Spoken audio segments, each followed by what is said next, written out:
Question number 8, जी, ई और F ये तीन पार्टनर है फर्म में। 7:2:1 की रेशियो है। 7/10, 2/10 और 1/10। बैलेंस शीट दे रखी है फर्म की। बताइए बैलेंस शीट में से कौन कौन सी आइटम है जिसे बिना कहीं एडजस्ट करना होगा? सर जनरल रिजर्व हमें बांटना होगा, और गुडविल दे रखी है सर, सेट साइड में राइट ऑफ करना होगा, और तीसरी आइटम भी है लोन फ्रॉम ई, क्योंकि ई की डेथ हुई है, उसका लोन भी हमें खत्म करना होगा, अकाउंट को भी सेट ऑफ करना होगा। आगे बढ़ते हैं जी। ई की डेथ हुई है 24 अगस्त 2011।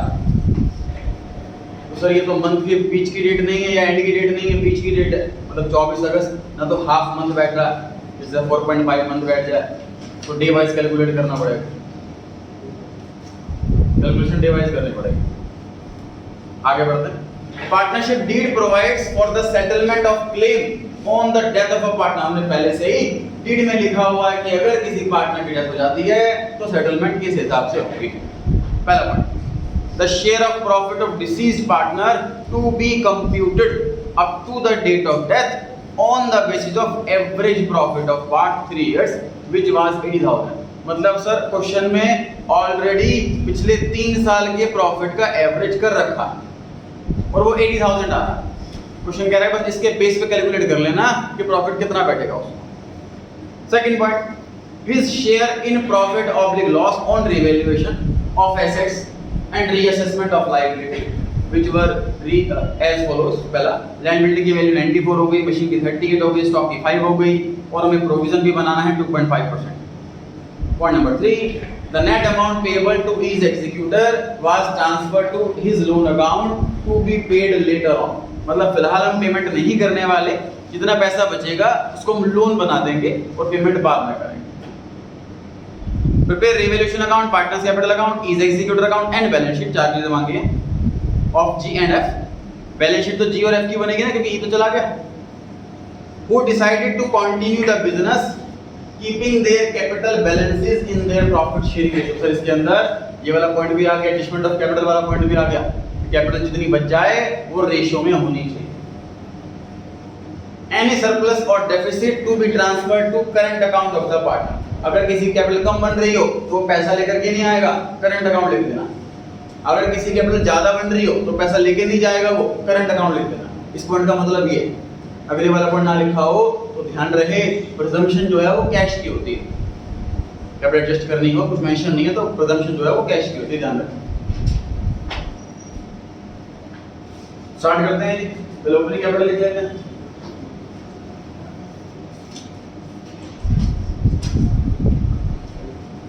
बाय बैलेंस पीडी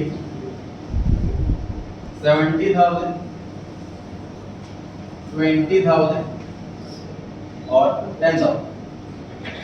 ऑप्शन पढ़ लिया सर हमने। जनरल रिजर्व को बांटने से मना कहीं नहीं किया हुआ, तो जनरल रिजर्व बांट सकते हैं।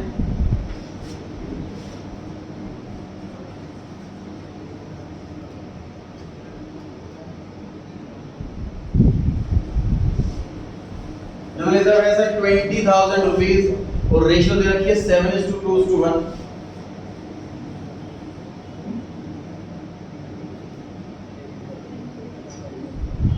20,000 का 7/10, 20,000 का 2/10 और 20,000 का 1/10। एसेट साइड में सर गुडविल दे रखी है, हम ओल्ड गुडविल को बुक्स में नहीं रख सकते, इसको राइट ऑफ करना होगा। गुडविल एसेट साइड में है, मतलब इसका ऑलरेडी डेबिट बैलेंस है, तो गुडविल को खत्म करने के लिए क्रेडिट करेंगे और पार्टनर्स कैपिटल को डेबिट करेंगे।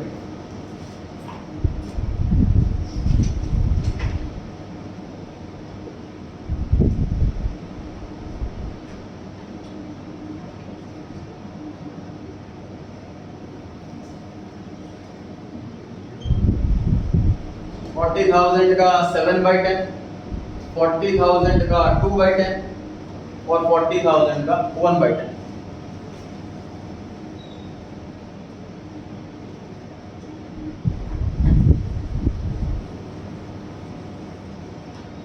बताइए क्वेश्चन में क्या रेशियो चेंज हो रही है? नहीं हो रही है। क्वेश्चन में कहीं पर भी कोई नई रेशियो की इंफॉर्मेशन नहीं है। तो देखिए ओल्ड रेशियो है 7, 2 और 1, जी, ई और एफ। अब इसमें से ई चला गया तो रेशियो क्या बन गई है सर? ये न्यू रेशियो है कि गेनिंग रेशियो है? दोनों। जो रेशियो बच जाती है वही न्यू रेशियो होती है, वही गेनिंग रेशियो होती है। ये बात एक्चुअली लिख लीजिए। पॉइंट नंबर 1 प्रॉफिट कैलकुलेट करते हैं।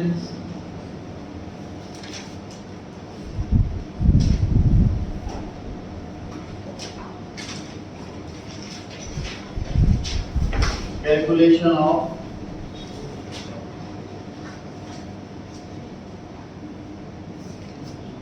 is share of profit।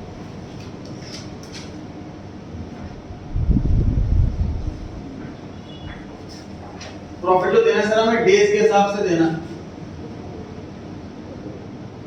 Profit multiply by जितने भी डेज होंगे मल्टीप्लाई बाय ई का शेयर। ऐसे निकलेगा, देखो हम ऐसे करते हैं, प्रॉफिट को मल्टीप्लाई करते हैं पीरियड से और मल्टीप्लाई करते हैं डिसीज पार्टनर के शेयर से। ई की डेथ हुई है सर, ई का शेयर 2/10 है तो मल्टीप्लाई करा है 2/10 से, फिर मल्टीप्लाई करते हैं पीरियड से। पीरियड में डेज कैलकुलेट करेंगे हम, क्योंकि डेज में कैलकुलेशन कर रहे हैं इसलिए मैंने डिनोमिनेटर में 365 लिखा। अगर मंथ में कैलकुलेशन करते तो 12 लिखते। तो प्रॉफिट क्वेश्चन के अंदर गिवन है 80,000। इस प्रॉफिट निकलेगा सीधा ई का प्रॉफिट निकलने वाला है 80,000 क्वेश्चन में दे रखा है, मतलब हमें एवरेज करने वाला काम बच गया, एवरेज खुद नहीं करना पड़ा। कैलकुलेट करेंगे डेज। अब ये जो डेज कैलकुलेट करने वाला काम है ये हमारा माइंड में करना है कि रफ में करना है, ये हमारे मेन आंसर का पार्ट नहीं है ना, वर्किंग नोट का पार्ट है। डेज की कैलकुलेशन अप्रैल में कितने थे जी? मई में कितने? जून में कितने? जुलाई में कितने? अगस्त में कितने? 24 अगस्त को डेथ हुई है, 24 अगस्त तक के डेज कैलकुलेट करना है, ये टोटल करना है। ये 146 आ रहा है, टोटल चेक करें। अब 146 देखते हैं बच्चे आज छोड़ देंगे, पेन छोड़ देंगे, उठ के चले जाएंगे एग्जाम में से। ये कौन कैलकुलेट करेगा? ध्यान रखें दो डिजिट ऐसे हैं जो इजीली डिविजिबल है 365 से, एक 73 और एक 146।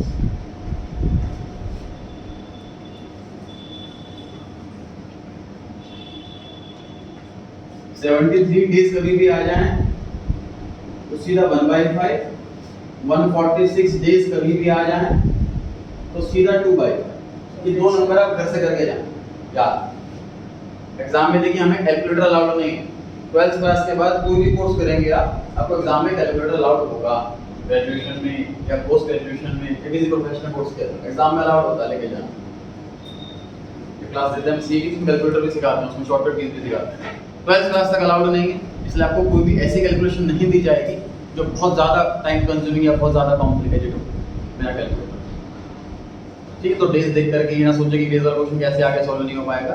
ये दो डिजिट हैं जो आपको थोड़ा घर से याद करके जानी है। ये डिजिट आती है तो डायरेक्ट कैंसिल हो जाता है।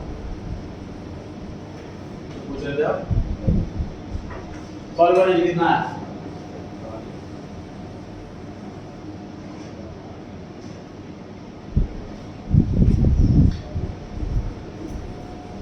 कैलकुलेशन किस नाम से लिखने का मन है इसको आपका?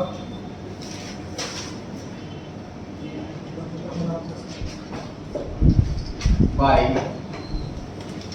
profit and loss suspense account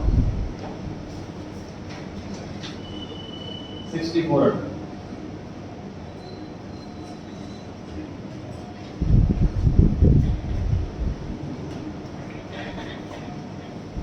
और एग्जाम आपसे जब वीडियो आए तो दो में से कोई एक ही आ रहा है।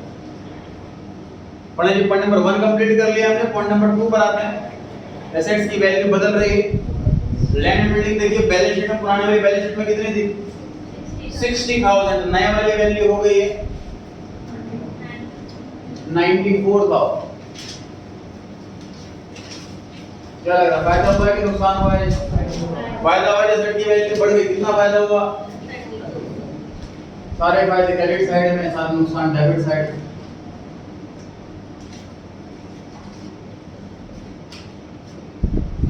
By land and building account credit side में 4,000 पॉइंट नंबर 2 में चेंज वाली वैल्यू दे रखी है कि नए वाली वैल्यू दे रखी है? नए वाली वैल्यू दे रखी है।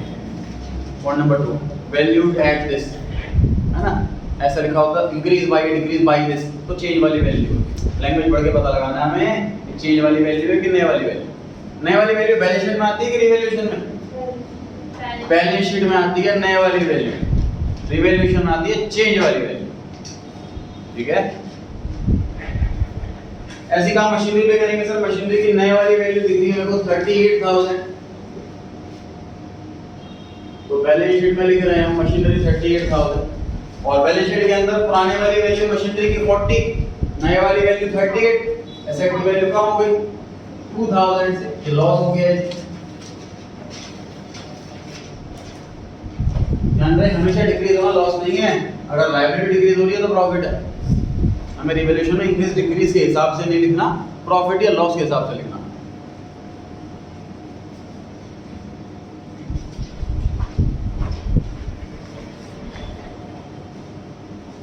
स्टॉक की नई वाली वैल्यू 5000 है। ये जो स्टॉक है ये क्लोजिंग स्टॉक होगा कि ओपनिंग हो, क्या लगता है? क्लोजिंग। सर बैलेंस शीट में ओपनिंग स्टॉक क्यों आएगा? बैलेंस शीट में क्लोजिंग स्टॉक आता है, ओपनिंग स्टॉक ट्रेडिंग के डेबिट में आता है। पुरानी वैल्यू स्टॉक की 7000, नए वाली 5000, 2000 रुपए का नुकसान हो गया है। सारे नुकसान रिवैल्यूएशन अकाउंट के डेबिट।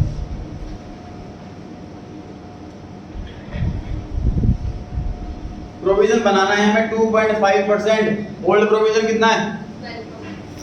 ओल्ड प्रोविजन है ही नहीं सर, पुराना प्रोविजन है ही नहीं, अब नया प्रोविजन बनाएंगे।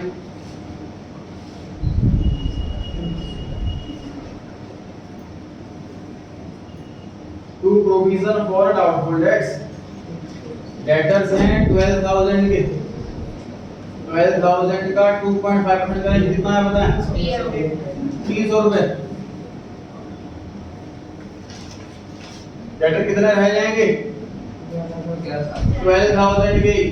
ध्यान रहे, डेटर सिर्फ बैक डेट से कम होता है, प्रोविजन से नहीं। हम बस प्रोविजन अकाउंट को लायबिलिटी में ना लिख करके यहां से लेस करके दिखाते हैं प्रेजेंटेशन के लिए। ये लेस करने से डेटर का बैलेंस कम नहीं हुआ। अगले साल 1 अप्रैल को जब बनाएंगे हम अपने लेजर्स, तो डेटर में 12000 ही आएगा, प्रोविजन में 300 रुपए आएगा। डेटर कम नहीं होता ऐसे लेस करने से।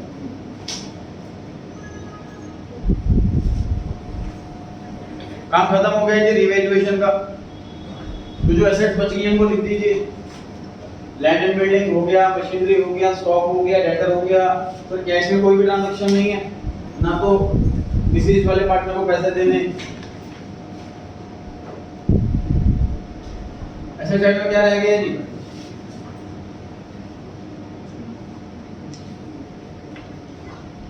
एसेट साइड में भी करंट अकाउंट लिखना रह गया। जब कैपिटल को एडजस्टमेंट करेंगे हम, बैलेंस शीट में करंट अकाउंट आएगा, तो वो आना है यहाँ पर, वो रह रहा है कंप्लीटिंग एसेट साइड। आते हैं लायबिलिटी साइड पर।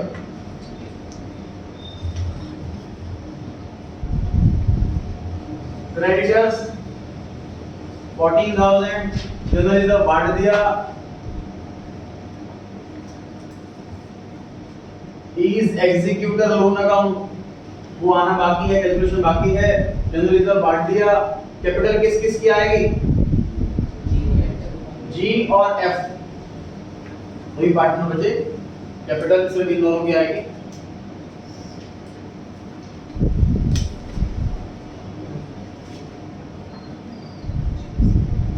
करंट अकाउंट लिखना रहता है, कैपिटल की कैलकुलेशन रहती है, और एग्जीक्यूटर लोन अकाउंट कैलकुलेशन रहती है।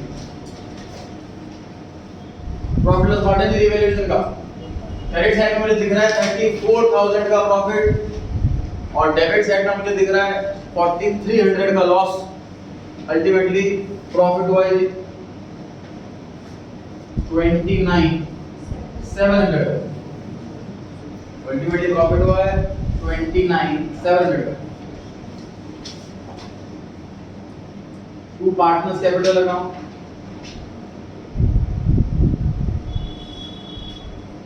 इसको डिस्ट्रीब्यूट करेंगे कौन सी रेशियो में? ओल्ड वाली रेशियो। 7/10, 2/10 और 1/10। यहाँ पे स्पेस कम है, बता दीजिए क्या सोल्व करके आया। नीचे वाला मैं बताता हूँ। सर 20790 207 ज्यादा बता रहे हैं आप। 20790 207 है। तो सर ई का है 5940 5940 20790 5940 और 2970। क्रॉस चेक कर लेंगे सर। प्रॉफिट क्या एंट्री क्या होगी प्रॉफिट की? रीवैल्यूएशन। एंट्री में बाय नहीं आता। Revaluation account debit to G's capital, e's capital और f's कैपिटल। ठीक है जी।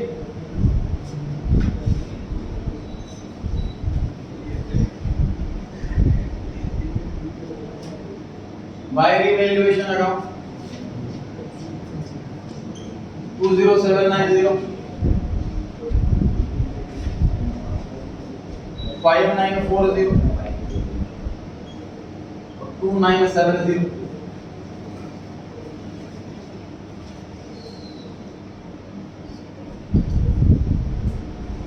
इतना बढ़िया क्वेश्चन है सर, गुड नहीं है क्वेश्चन,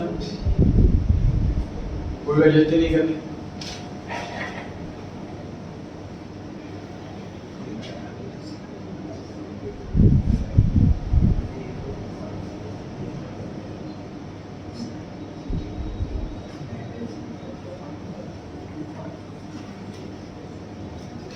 जितना भी बैलेंस आ रहा हो जो ई का, उसके एग्जीक्यूटर को ट्रांसफर कर दीजिए। ओपनिंग कैपिटल इसलिए हमने रिजर्व बांट दिया, गुडविल राइट ऑफ कर दी, रिवैल्यूएशन का प्रॉफिट बांट दिया, प्रॉफिट 146 डेज का वो भी दे दिया, कुछ नहीं बचा। क्वेश्चन में वैल्यू गुडविल है नहीं। टोटल बताएंगे कितना है ई का? राइट साइड का टोटल ई का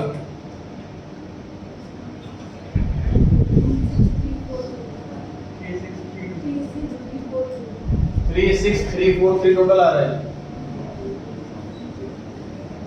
इसमें से माइनस करने होंगे 8000, तो ये आया 28340। एंट्री बताएं जी 28340 की। Is capital account debit two is executor account. Capital account debit हो रहा है, एग्जीक्यूटर अकाउंट क्रेडिट हो रहा है।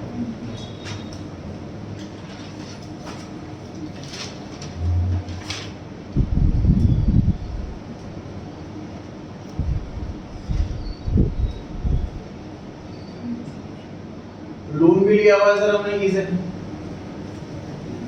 इसके पैसे भी हमें ई के एग्जीक्यूटर को देंगे। Loan from E liability side में, मतलब इसका करेंट बैलेंस है, तो इसे खत्म करने के लिए डेबिट करें। चलिए एंट्री क्या होता है?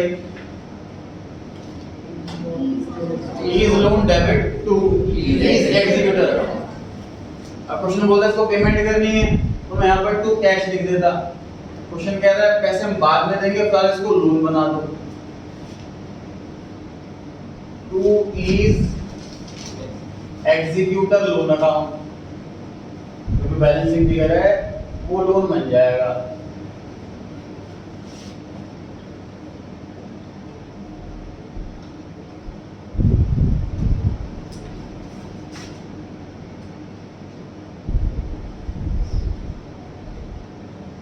जितना भी बैलेंसिंग फिगर है एग्जीक्यूटर अकाउंट का, उसको लोन बना देना।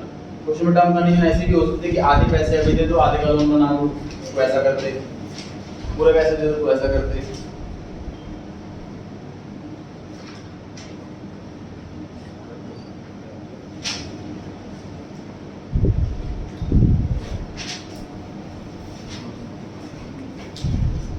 क्वेश्चन अभी कंप्लीट नहीं हुआ जी। प्रॉफिट शेयरिंग रेशियो में कैपिटल होनी चाहिए रिमेनिंग पार्टनर्स की। Working note number 2,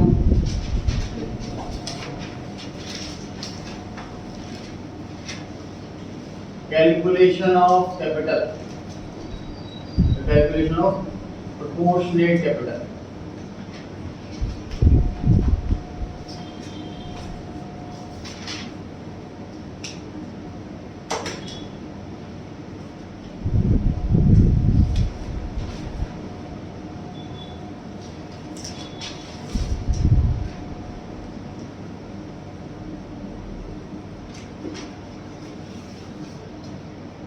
capital calculate करें सर जी की total of credit minus total of debit.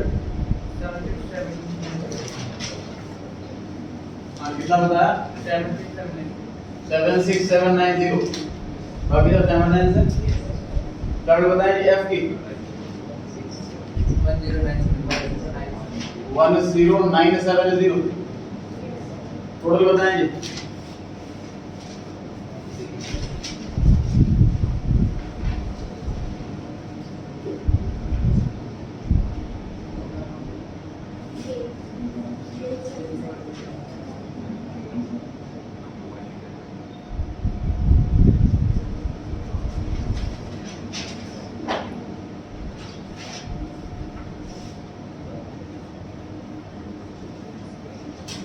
मैं जब भी बोल रहा हूँ कैपिटल प्रोपोर्शनेशन होनी चाहिए तो किस तरीके से सॉल्व करते हैं ये ट्रिक देख लीजिए। एडमिशन में भी है सेम चीज, रिटायरमेंट में भी है सेम चीज, डेथ में भी है सेम चीज। कैपिटल का बैलेंस शीट निकाल लो वर्किंग नोट में। बैलेंस शीट मतलब total of credit minus total of debit, जो बैलेंस शीट फिगर आए उसको वर्किंग नोट में निकाल करके लिख लो। नेम रिमेनिंग पार्ट उनका पहले टोटल कर दो। अब ये कैपिटल पूरे फर्म की आई है। अब ये होनी चाहिए इनकी प्रॉफिट शेयरिंग रेशियो में। कैपिटल होनी चाहिए इनकी प्रॉफिट शेयरिंग रेशियो। सॉल्व कर लीजिए, बताओ कितना आ रहा।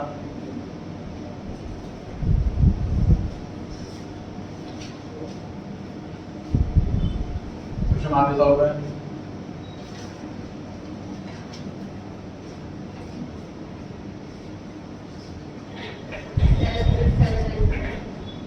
कितना होता है 76790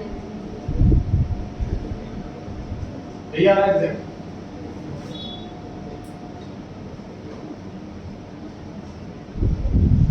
तो उसकी भी वही आएगी 10970। कैपिटल पता है ये ऑलरेडी प्रपोर्शनल है, तो कुछ भी नहीं करना, तो मजा आ गया। क्वेश्चन में कैपिटल ज्यादा होती तो कैपिटल निकालते हैं करंट अकाउंट से, कम होती तो कैपिटल डालते हैं करंट अकाउंट में। ये बाई चांस जो है वो सेम ही आ गई, कैपिटल तो रेशियो होनी चाहिए।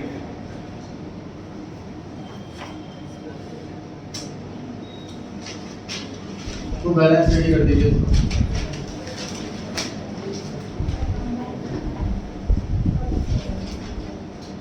पचास क्वेश्चन में से का क्वेश्चन ऐसा भी आ रहा है इसमें ऐसा इक्वल निकल जाती, बहुत रेयर होता है एग्जाम में। अगर कभी ऐसा हो कल दोबारा चेक कर ले एक बार।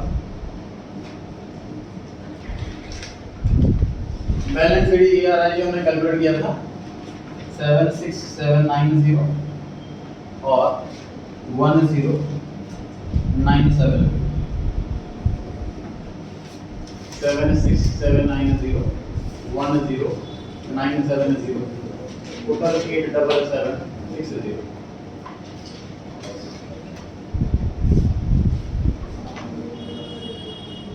टोटल कितना आ रहा है जी का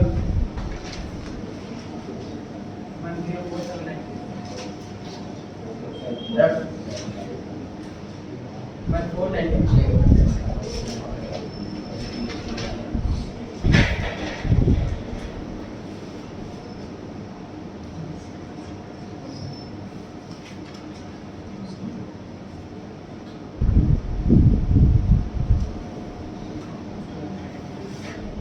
टोटल करें जी बैलेंस शीट का।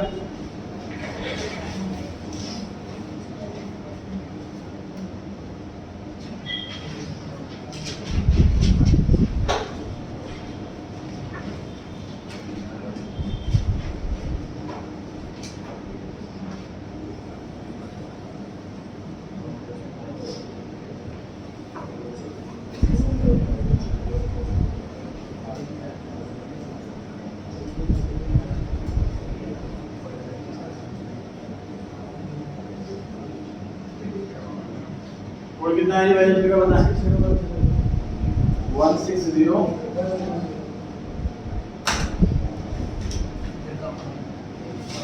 तो भी सहमत है इससे यस सर 160100 इधर का ऑप्शन है सर यहाँ पर ये ऑप्शन होगा यहाँ का पहला यहाँ सर 1/37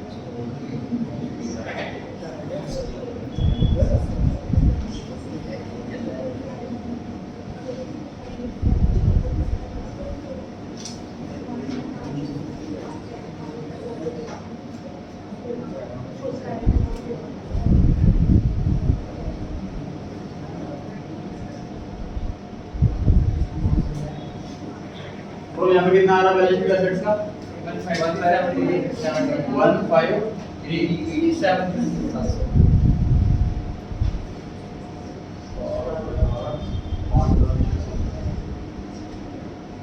तो 500 रुपए चोरी हुए हैं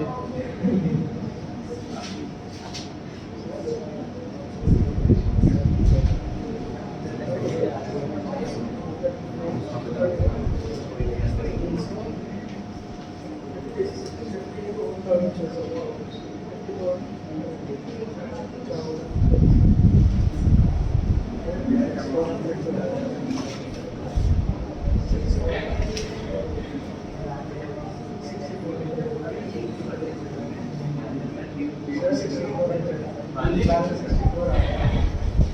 पूरा 64 आ रहा है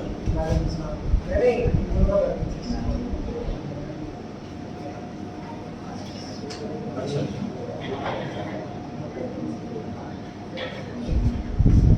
P&L suspense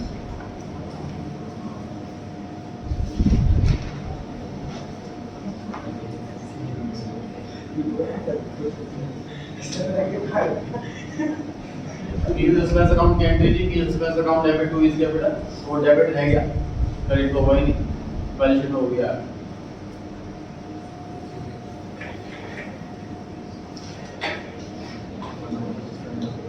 क्वेश्चन नंबर 9 पर आते हैं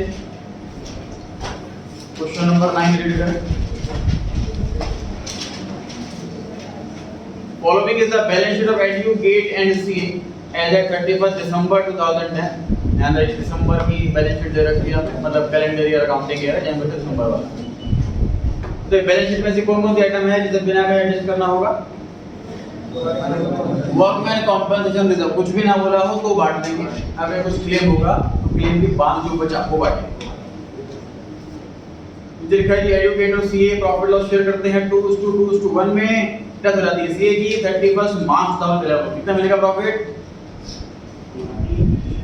3 महीने का प्रॉफिट जनवरी फरवरी और मार्च under the partnership agreement the executor of CA were entitled to पहला amount standing to the credit of his capital amount जितना कैपिटल में पैसा पड़ा हो वो देंगे पॉइंट नंबर 2 इंटरेस्ट दे कैपिटल पर कैलकुलेट करके दे रखा है 1.5 करोड़ कैलकुलेशन नहीं करते पॉइंट नंबर 3 गुडविल का शेयर 5 ये भी कैलकुलेट करके दे रखा 5000 गुडविल का शेयर है इसका point number 4 his share of profit from the closing of last financial year to the date of death ये भी कैलकुलेट करके दे रखा 700 सबको दे रखा है CS executor were paid 1400 on first April 1400 रुपए हैंड पेमेंट दे दी और बैलेंस जो देंगे वो 4 इक्वल ईयरली इंस्टॉलमेंट में देंगे इंटरेस्ट 6% पर है उस क्वेश्चन में कैपिटल अकाउंट को इजी कर रखा है कि क्वेश्चन में आपसे एग्जीक्यूटर अकाउंट चेक करवाना है लोन अकाउंट चेक करवाना है इंटरेस्ट अकाउंट चेक करवाना है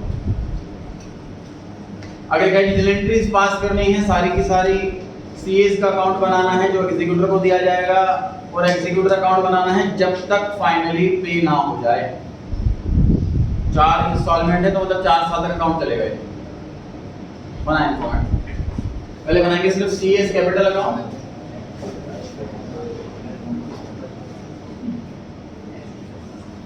ओपनिंग बैलेंस देखें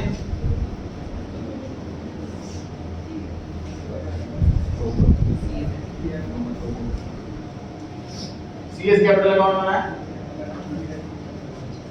ओपनिंग बैलेंस लिखें वर्कमैन कॉम्पेंसेशन रिजर्व काटे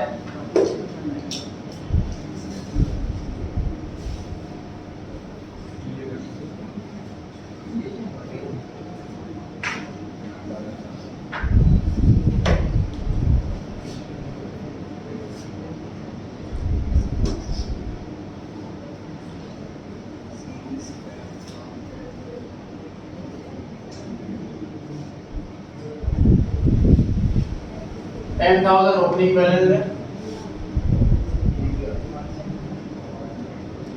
bye workman compensation reserve total reserve है सर 7500 और सीए का शेयर है 1/5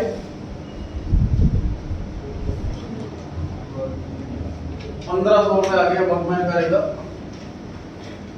अगर कोई क्लेम दे रखा होता तो क्लेम के बाद जितना रिजर्व बचता उतना ही बांट तो रिजर्व 7500 क्लेम अगर होता 5,000 तो सिर्फ 2500 रुपये काटते, 2500 का 1/5।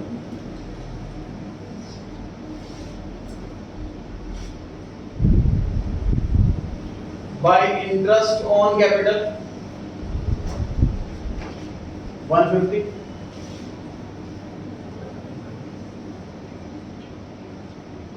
पॉइंट नंबर 3 किस नाम से लिखा जाता है?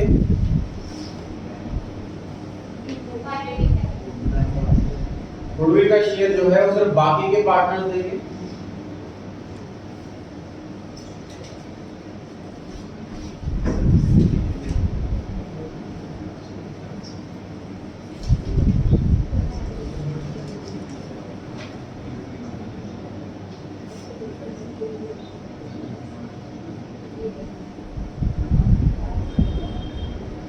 ये रेशियो है सर, इसके डेथ में इसको काट दो बस, बाकी जो पार्टनर बच गया वही रेशियो है। ये फर्दर कैंसिल हो सकता है, मतलब इक्वल रेशियो, गेनिंग रेशियो भी इक्वल और न्यू रेशियो भी इक्वल। तो आधा पैसा दोनों देंगे मिलकर के, दोनों ही मिलकर के आधा आधा पैसा देंगे।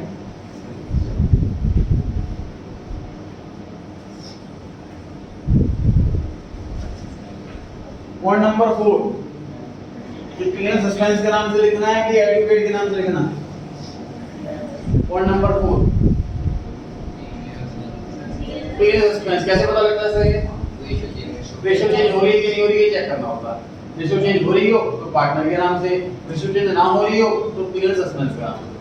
इस क्वेश्चन में रेशियो चेंज नहीं हो रही है इसलिए प्रॉफिट एंड लॉस सस्पेंस के नाम से।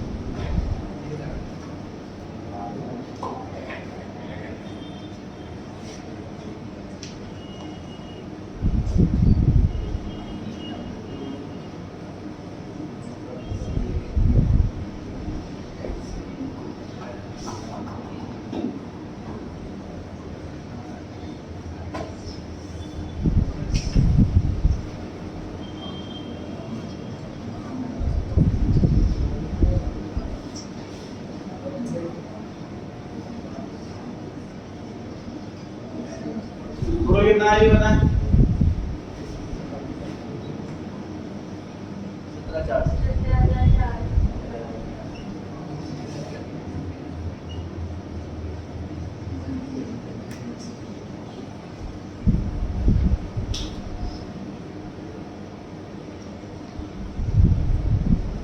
मेरे बाद में जो आ गया होगा ये डेट बेस छोड़ करके जनरेटली स्टार्ट करें। डेट बेस छुड़वाया मैंने इंस्टीट्यूट अकाउंट के लिए।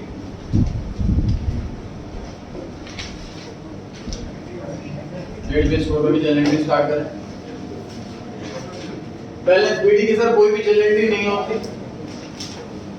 अब आ जाता है रिजर्व पर, एंट्री लिखिए workman compensation reserve account debit.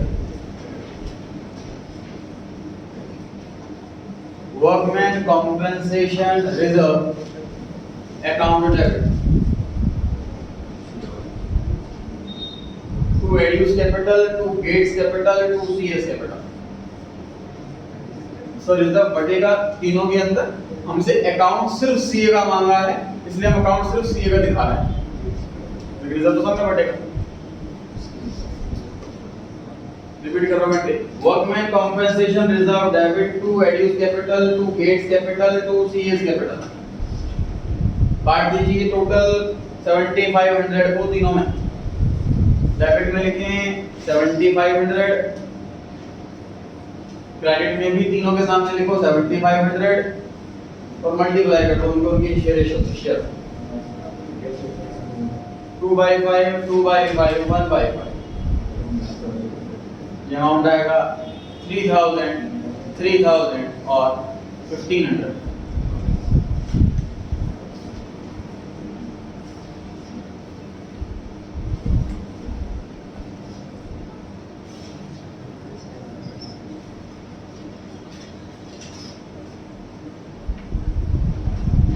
Done.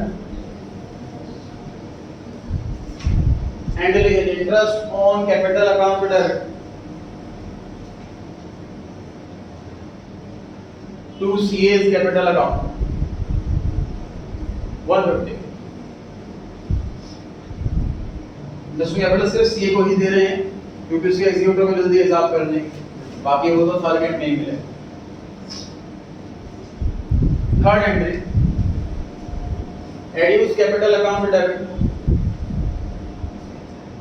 2500, Gates capital account debit 2500 to CS capital account 5000। तो जो एंट्री आपके सामने लिखी हुई है, बस मैं वो एंट्री बोल रहा हूँ, बाकी लेजर पोस्टिंग कर चुके हैं इसका बोर्ड पे पहले से। इस पर आते हैं, उससे लिखने की कोशिश करें, मैं 1 मिनट के बाद बोलूंगा। उससे लिखें एंट्री,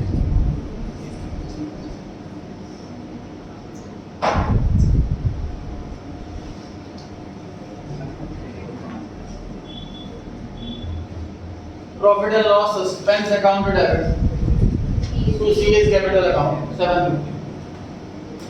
इसकी एंट्री खुद से लिखो, मैं 1 मिनट बाद बोलूंगा।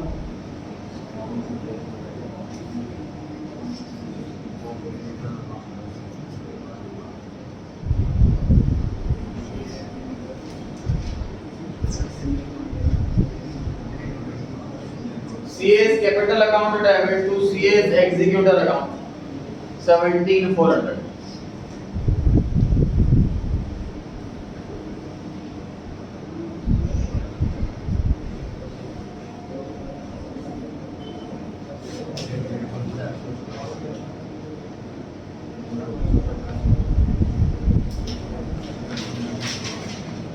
एग्जीक्यूटिव अकाउंट बनाएंगे जी डेट कॉलम के साथ।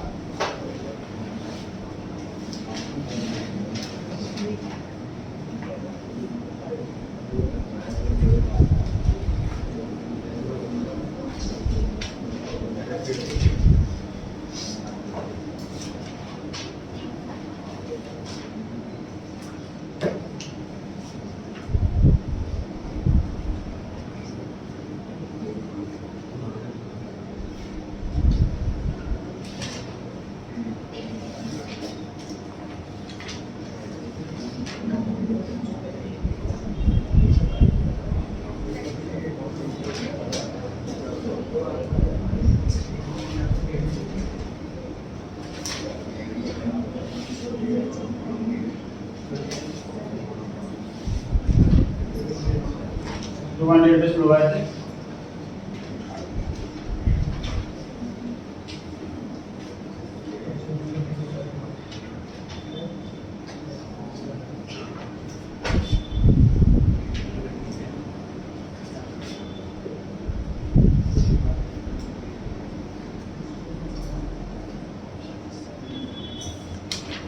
क्वेश्चन में लिखा है 1400 रुपीज इनको हैंड टू हैंड दे देना है। 1 अप्रैल 2011। बैलेंस शीट के अंदर सर कैश और बैंक दोनों हैं, ऐसे में सर कैश लिखने की बैंक लिख, इसमें 1400 रुपीज हो, जैसे कैश में तो सिर्फ 500 रुपए, कैश की पेमेंट नहीं कर सकते, इसलिए हम बैंक लिख रहे हैं। अगर दोनों में अबव 1400 होता तो चॉइस दिया जो हम लिख, जब एंट्री करें इसकी पेज करना पड़ेगा आपको बार बार। सबसे लेके मैं बोल दूं थोड़ी देर बाद 1400 रुपीज की पेमेंट करी है हमने, खुद से लिखें।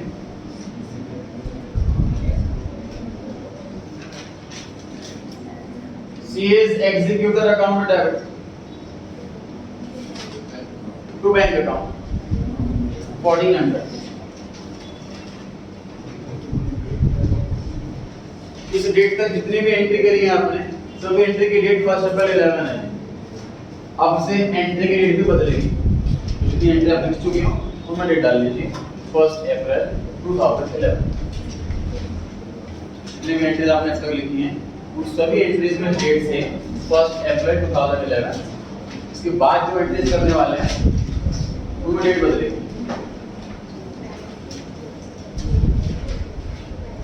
दोनों अकाउंट में पहले भी कर चुके हैं, इसमें 2 वैरायटी पढ़ी थी हमने, तो सर ऐसा होता है कि जिस अकाउंटिंग ईयर की एंड वाली इंस्टॉलमेंट की डेट है, और ये क्वेश्चन ऐसा होता है इसमें इंस्टॉलमेंट की डेट अलग है और अकाउंटिंग ईयर एंड की डेट अलग है।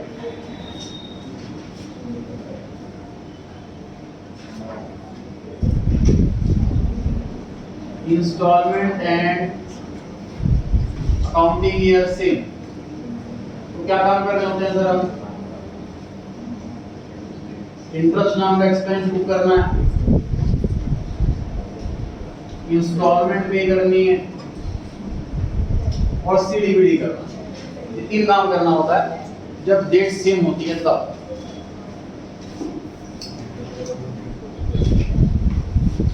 अगर डेट डिफरेंट होती है, instalment and accounting year dates are different,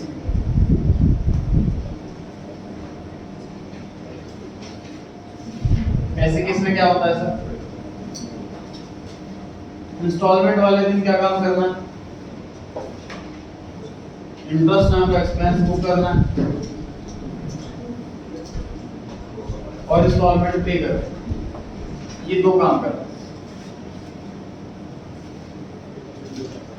accounting year and वाली डेट पर क्या काम करना है? इंटरेस्ट नाम का एक्सपेंस बुक करना है और सीडीबीडी करना। तो अकाउंटिंग ईयर की डेट अगर डिफरेंट हो तो थोड़ा सा मेहनत ज्यादा लग जाती है क्योंकि हमें 4 काम करने होते हैं। अगर डेट सेम हो तो हमें सिर्फ 3 काम करने होते हैं, एक काम बच जाता है। पर इसमें हालांकि ये काम तो रिपीट है, इंटरेस्ट यहाँ भी इंटरेस्ट यहाँ भी। तो देखो जब भी हम इंटरेस्ट कैलकुलेट करते हैं तो जिस दिन कैलकुलेट कर रहे होते हैं वहां तक कैलकुलेट करते हैं। कब से कैलकुलेट करते हैं? जब से लास्ट कैलकुलेट हुआ। तो रिपीट कर रहा हूं, इंटरेस्ट जब भी कैलकुलेट करो आप तो कब से कैलकुलेट करना है आपको? जिस दिन जब लास्ट इंटरेस्ट कैलकुलेट किया था तब से लेकर के आज तक का, करंट की डेट तक का। तो यहाँ पर जब इंटरेस्ट कैलकुलेट करूंगा इंस्टॉलमेंट की डेट तक का करूंगा और जब पिछला इंटरेस्ट कैलकुलेट होगा वहां से यहाँ पे इंटरेस्ट कैलकुलेट करूंगा तो अकाउंटिंग ईयर की एंड की डेट तक का कैलकुलेट करूंगा, तो लास्ट कैलकुलेट होगा तब से वहां से। ये दोनों डेट इस क्वेश्चन में सेम ही होती है सॉल्व में। समझ पा रहे हैं? अब जो क्वेश्चन स्टार्ट कर रहे हैं जिसमें अकाउंटिंग ईयर एंड होना है दिसंबर में और जो इंस्टॉलमेंट की डेट है वो है 31 मार्च, क्योंकि जो लोन बना है उन पर वो बना है 1 अप्रैल को। तो उसका जो इंस्टॉलमेंट की डेट आएगी वो आएगी 31 मार्च, एक साल बाद। तो मार्च में अकाउंटिंग ईयर की एंड की डेट है तो ये दो काम कर रहे हैं मार्च। दिसंबर बोल गया, दिसंबर अकाउंटिंग ईयर की डेट है तो ये दो काम कर रहे हैं दिसंबर में। 31 मार्च इंस्टॉलमेंट की डेट है तो उस दिन ये वाले दो काम करना है। ध्यान रहेगा। अभी हम गए 1 अप्रैल में, तो बताओ जी पहले कौन सी डेट आने वाली है? दिसंबर के मार्च, दिसंबर है अकाउंटिंग ईयर एंड की डेट। दिसंबर है अकाउंटिंग ईयर एंड की डेट। कितने काम कर रहे हैं? 2 काम कर रहे हैं। पहला काम इंटरेस्ट कैलकुलेट करना है, दूसरा काम सीडीबीडी करना है। इंटरेस्ट कहां से कहां तक कैलकुलेट करना है? सर लोन लिया हमने 1 अप्रैल को, वो कैलकुलेशन कर रहे हैं दिसंबर में। इंटरेस्ट 9 महीने का होगा। जब भी इंटरेस्ट कैलकुलेट करें तो लास्ट इंटरेस्ट कैलकुलेट हुआ था जब लोन लिया था तब से लेकर के करंट डेट तक का। समझ पा रहे हैं? ये 2 से 3 क्वेश्चन आपको सिर्फ करके देखने घर पे। 2-3 क्वेश्चन आपने कर लिए, पक्का कॉन्फिडेंस बढ़िया आ जाएगा। इसलिए कॉन्फिडेंस नहीं आता क्योंकि करके देखते क्वेश्चन, मतलब 2 क्वेश्चन करने के बाद ही पक्का टेक्स्ट स्कोर हो जाएगा, क्योंकि एक स्टेप रिपीट है। इंटरेस्ट सीडीबीडी, इंस्टॉलमेंट सीडीबीडी, सेम काम रिपीट होता रहेगा बार-बार के साथ।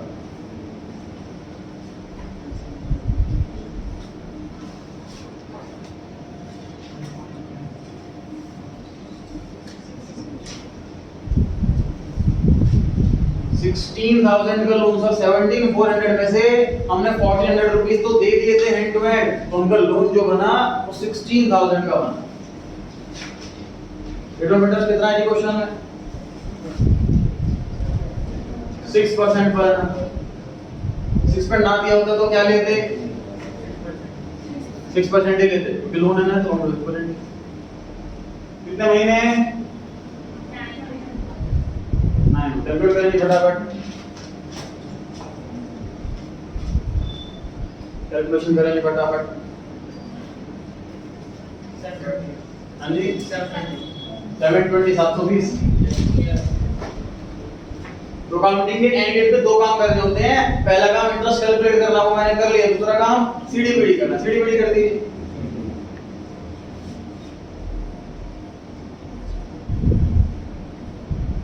सीडीबीडी का सर क्या तरीका होता है? जो साइड छोटी हो वहां पर सीडी आता है, और सीडी में डेट कौन सी आती है? हमेशा साल के एंड की डेट आती है। अकाउंटिंग ईयर 2011 वाला है, जनवरी से दिसंबर वाला, तो अकाउंटिंग ईयर की लास्ट डेट कौन सी आएगी? 31 दिसंबर 2011 आएगी। सीडीबीडी का रूल, जो साइड छोटी हो वहां सीडी लिखते हैं, और डेट उसी अकाउंटिंग ईयर के लास्ट में।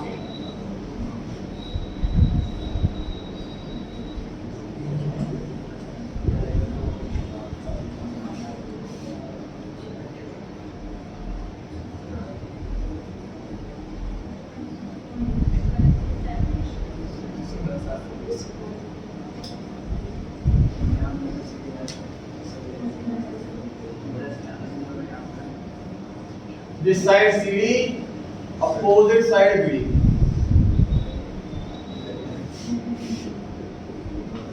डेट कौन सी आती है BD में सर? नेक्स्ट ईयर की पहली तारीख, नेक्स्ट ईयर की पहली तारीख।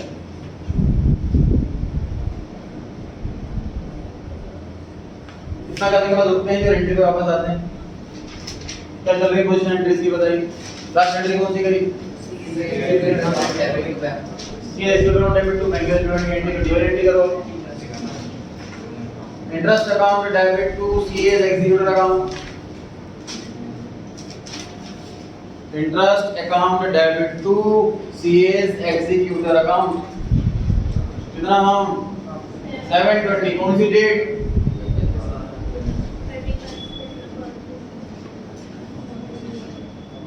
31 दिसंबर 2011।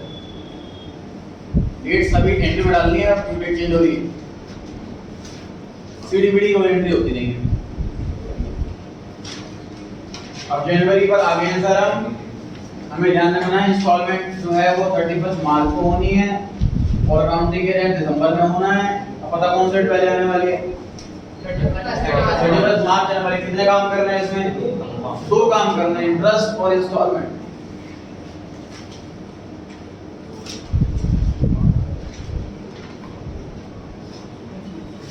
$16,000 का लोन, 6% का रेट और 3 मंथ का टाइम।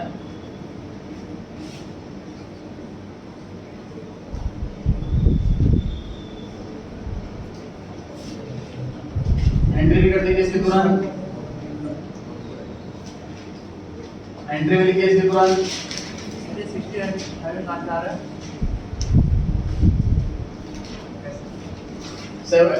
17,400 का टोटल लोन था, इसमें से हमने 1,400 रुपीस दे दिए उसको, तो बैलेंस लोन बच गया 16,000।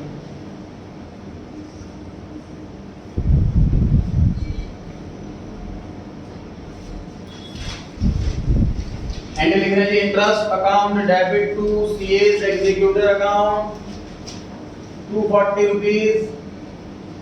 डेट डाल रहे हैं 31 मार्च 2012।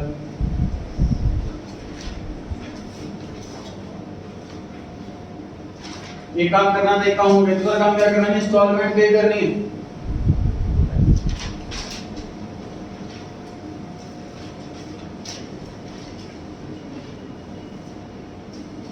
कैश बैंक कुछ भी लिख सकते हैं जी आप।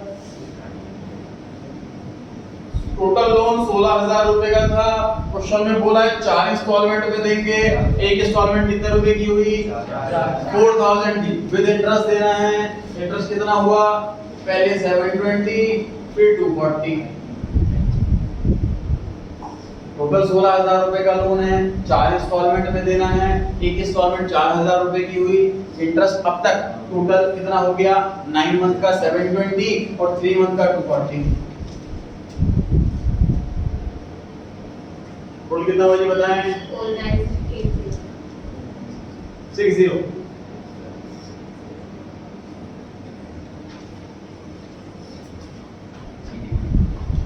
पेमेंट करने की एंट्री लिखें खुद से। इंटरेस्ट देंगे ना इंस्टॉलमेंट में, जितने का लोन लिया उसमें इंटरेस्ट भी दूंगा।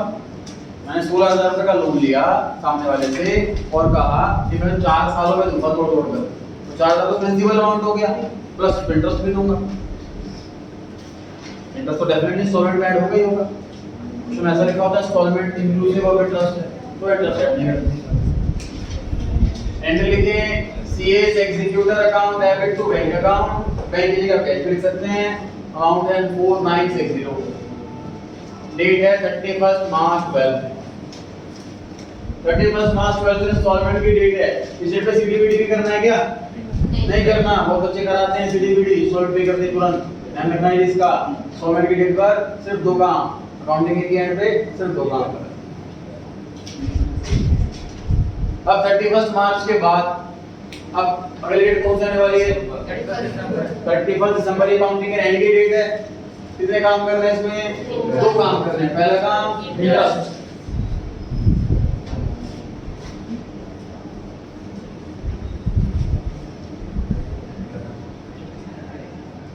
इंटरेस्ट कितने मंथ का लगेगा? कितने अमाउंट पर लगेगा? 16,000 में से मैंने 1/4 4,000 रुपए दे दिए, तो लोन बच गया 12,000 रुपए का। अगले साल लोन बचेगा 8,000 का, फिर अगले साल लोन बचेगा 4,000 का, फिर जीरो। 16,000 4 टुकड़ों में देने, तो 4,000 रुपए से लोन कम होता रहेगा हर साल। कितना इंटरेस्ट आएगा बताएं? 540।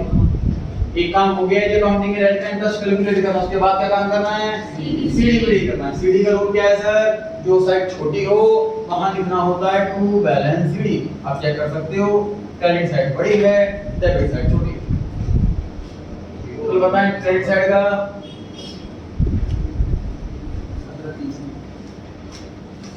कितना है टोटल?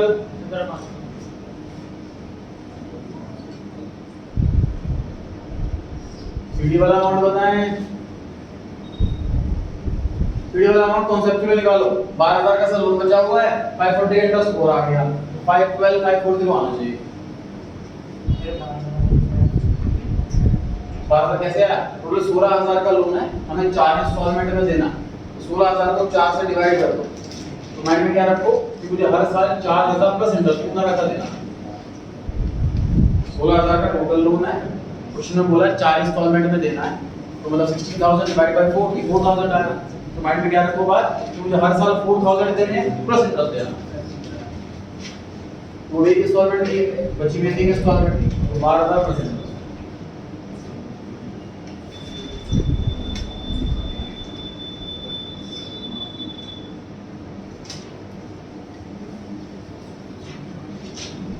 लोन अकाउंट कोई बहुत इंपॉर्टेंट टॉपिक नहीं है, सालों में एक बार आता है, लेकिन जब आता है तो होता नहीं है बच्चों से, इसकी प्रैक्टिस कम रहती है। दिसंबर की डेट है। हां जी दिसंबर डेट है। हां डेट आएगी सर आपकी अकाउंटिंग के लिए लिखी 31 दिसंबर 2012। फिर के बाद बीडी करें अगले साल की पहली तारीख।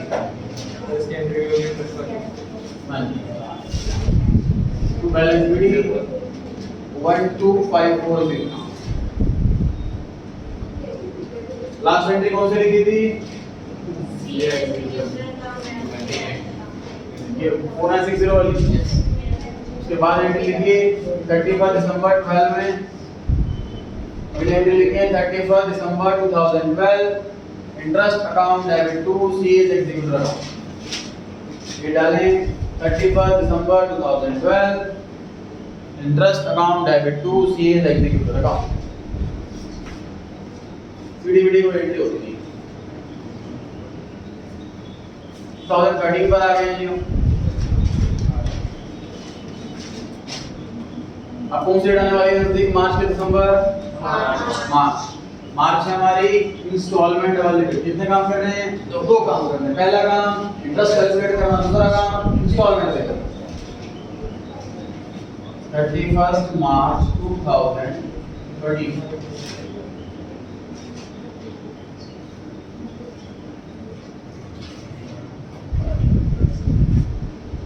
बाय इंटरेस्ट 12,000 का लोन बचा हुआ है, 6% का रेट है और कितने महीने का इंटरेस्ट? 3 महीने। दोनों में पहले आ चुके हैं। 180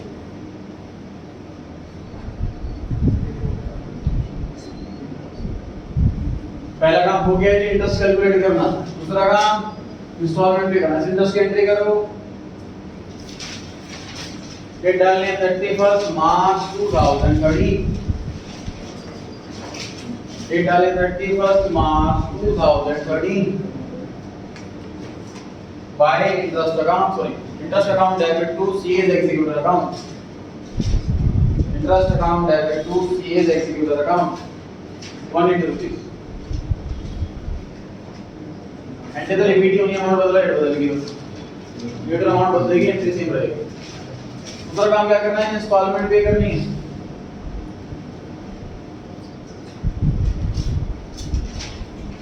टू कैश अकाउंट कितना पे करने की बताइए? 16,000 का लोन है, 4 इंस्टॉलमेंट मतलब 4,000 का, तो हर बार सेम ही रहेगा। उसके अलावा इंटरेस्ट 549 मंथ का, 183 मंथ का। कितना हुआ टोटल? 4700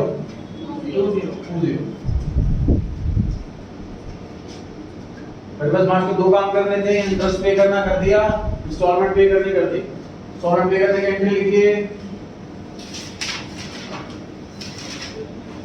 एंट्री आपको पता ही केवल इसमें CS executor account debit to bank account या कैश अकाउंट।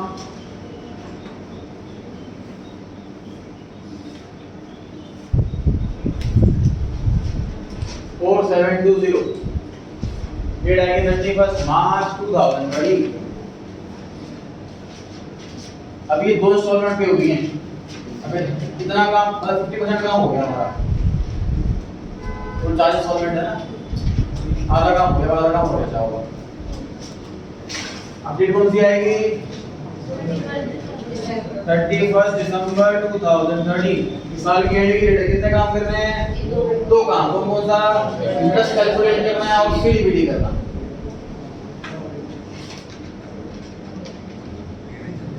बाय इंटरेस्ट 16,000 का लोन था, एक इंस्टॉलमेंट 4,000 की, दो इंस्टॉलमेंट पे कर चुके हैं। कितना लोन बचा? 8,000।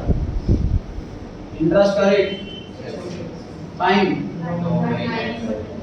अमाउंट 360 इंटरेस्ट कैलकुलेट करना था, एक काम हो गया। दूसरा काम सीडीपीडी की एंट्री लिखिए। इंटरेस्ट की एंट्री लिखिए। एंट्री वाला क्वेश्चन भी 4-5 साल में एक आध बार आता है, वो भी जब आता है तो होता नहीं, क्योंकि एंट्री के क्वेश्चन बहुत कम है। तो एग्जाम में बहुत कम आते हैं, वो नोट्स में भी कम मिलेंगे आपको। एग्जाम ज्यादा आता है, नोट्स में ज्यादा मिलेंगे। Interest account debit to CS executor account 360 rupees. Date है 31 दिसंबर 2013। इसके बाद क्या करना है? सीडीबी। सीडीबी की एंट्री क्या होती है? कोई एंट्री नहीं होती। टोटल बताया क्रेडिट का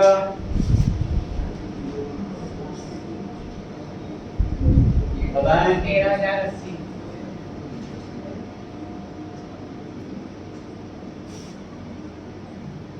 सीडी बताएं।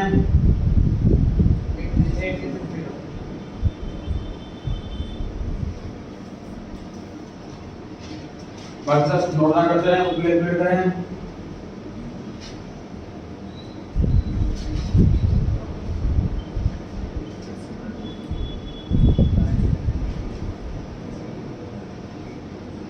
दो 2014 में आ गए जी हम। By balance BD 8360।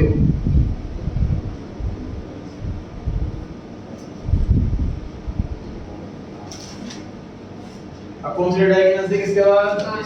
मार्च। मार्च में हमारा इंस्टॉलमेंट की डेट कितने काम करने हैं? 2 काम, इंटरेस्ट कैलकुलेट और इंस्टॉलमेंट पे कैलकुलेट करेंगे इंटरेस्ट।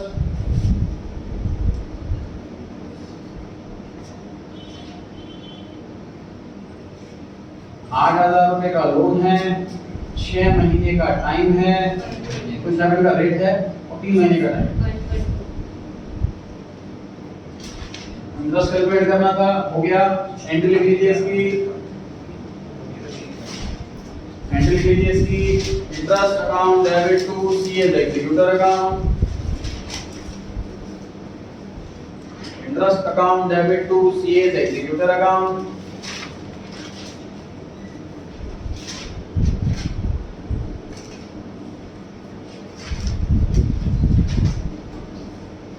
डेट है 31 मार्च और डेट इंपॉर्टेंट है, ध्यान रखना इसमें।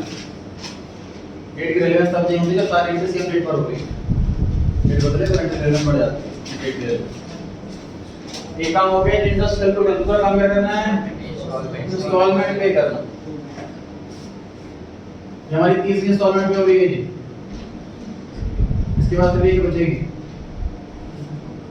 टोटल लोन 16,000 का, 4 इंस्टॉलमेंट में, एक instalment ₹4,000।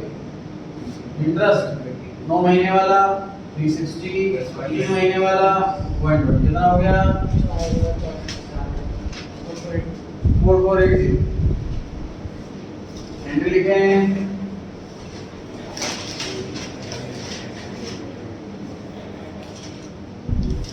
CS executor account debit तो बैंक अकाउंट या कैश अकाउंट 4480, डेट है 31 मार्च 14।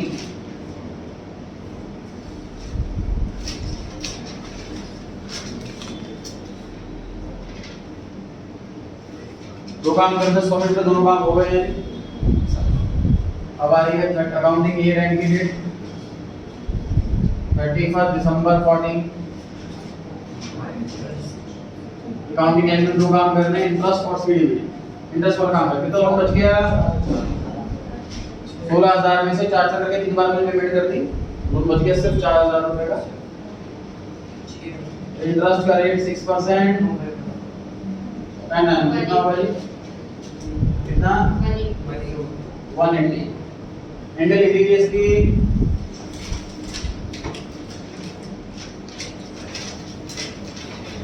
Interest account debit to CS executor account 180 rupees, date है 31 दिसंबर 2014। तो क्या काम करना होता है इस डेट पर? CD to balance CD. Conceptually निकालिए बैलेंस सीडी। 4,000 रुपए का लोन बचा हुआ है और 180 rupees interest, 4180 logically balance CD आना चाहिए। उसके बाद क्रॉस चेक करें कि टोटल डेबिट रेट का इक्वल आ रहा है कि नहीं।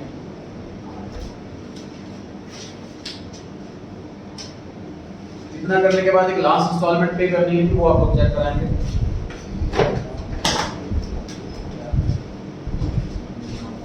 इतना करने के बाद एक लास्ट इंस्टॉलमेंट पे करनी है, 4th इंस्टॉलमेंट 31 मार्च 2015 को, वो आप लोग कॉपी में खुद करके चेक कराएं, तो आप टेस्ट के लिए एलिजिबल होंगे।